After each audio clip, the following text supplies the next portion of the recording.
What is going on, guys? It is Courtney and I'm back with another video. In today's video, I want to show you guys how you can hack music theory in Logic Pro. So let's get into it. So if you've stumbled upon this video, you are probably wanting to learn how to create chord progressions and melodies. Maybe you don't have the knowledge or the background in music theory and you just need a little bit of guidance and some building blocks. This is the perfect video for that for you. Hopefully, anyways. As you can see right here, I have a chord progression and a melody laid out, and I did not play this with my piano. I played it with this. So I'm going to show you two ways in this video how you can play chords within a scale. There's a thing called ghost notes, and this is really popular within the FL Studio community because it's really easy to do in FL Studio, whereas Logic, there is a workaround that is required, but it is possible. So let me show you how. So what we're gonna do is go to this scale quantize and just select a random scale. So let's go G sharp, natural minor. You have a lot of scales that you can choose from in this too as well, but I'm just gonna stick with the minor. And then I'm gonna hit quantize. And I want to make sure that my brush tool is selected. You can do this by hitting T and B on your keyboard, or you can just go here and select the brush tool. So the first note that we're going to want to click is the G sharp, which is right here. And from there we go to the next note, which it will not allow you to click A because A is not in the G sharp natural minor scale. And once we get all the way up to G sharp again, we can just take our tool, go back to the pointer, select all, and drag this out across 4 bars, and that is our G sharp natural minor scale. However, to be able to utilize this ghost note function, we have to select all again and go to function and put mute notes on and off.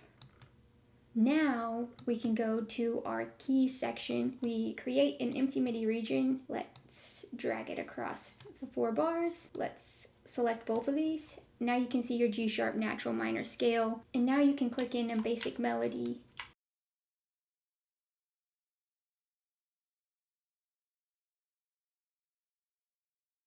Alright, so the melody that I came up with using ghost notes is this.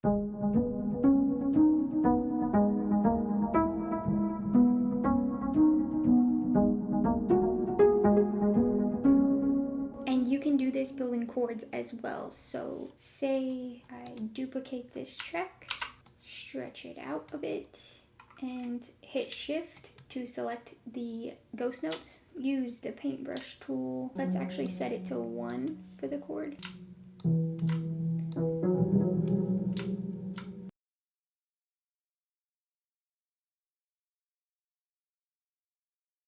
And now the chord progression that I came up with using the ghost notes function.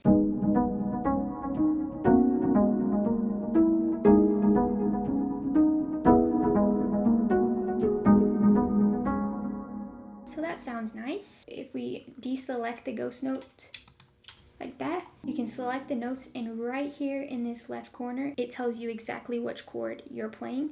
So this is G sharp minor, this is F sharp, this is A flat sustained, and this is E. So even though you don't know music theory right now and you might be feeling overwhelmed by it, this is a way that will help you memorize those chords, those shapes, and the scales. Essentially, you'll start to recognize patterns and you'll start to recognize what notes are in what scales. Some people may call using ghost notes cheating, but I see it as a tool, as everything, and you can use it to unlock a lot of potential. So moving on to the second tool in Logic, let me make a new instrument strip. Let me just bring up a piano really quick. Say you don't want to use your mouse to click in things and you want to use your MIDI controller, but you still don't really know scales and chord progressions. So what you're going to do is go to MIDI effects and select the transposer. I've talked a little bit about this in some of my other videos, but I'm going to show you some other ways that you can use it for this. So back to the G sharp natural minor scale, since that's what we used before. See, this will help you recognize those patterns that I was talking about, what notes are in what scales, so you can use it in the future and you can use it to really develop your skill set. So when you play on your MIDI controller, you actually won't hit a wrong note when you play this. So for the transposer tool, you can actually play C on your MIDI controller, even though it's not in the G sharp natural minor scale. It is just going to the next note that is in the scale. So therefore, I could play a C major chord. See, as you can see up here, C major. It's not C major though. If I uncheck this, that is C major. So I'm going to play a set of chords where they're not in the G sharp natural minor chord progression, but they will be once we're done.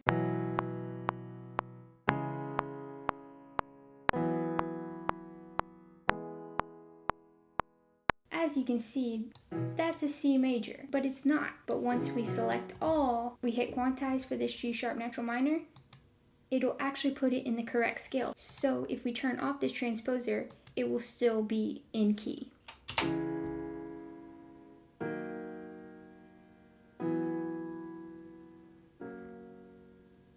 Now, let me undo that. Say we just leave it how I played it and then I turn this off.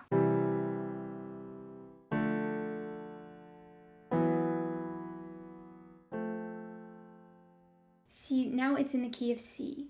So this has to be on at all times if you leave it as you played it on the keyboard. But like I said, to fix that, you just select all and hit quantize, and it will quantize it the same way as the time quantize works. It will put it into the right position that it's supposed to be. And then you could get rid of the transposer since you don't need it anymore. And that just helps keep everything in key as well, because if you were to add separate instrument tracks and you had it the way that you played it on your MIDI controller, it might confuse you when you're laying down a bass line or something and you forget to put the transposer on. So I hope this video was helpful for you guys, and if you have any questions or comments, just leave those in the comment section below and I will get to them. Be sure to follow me on Instagram and on Twitter. I can answer questions a lot easier over there. Be sure to subscribe if you haven't already and hit the little bell so you get a notification every single time I post.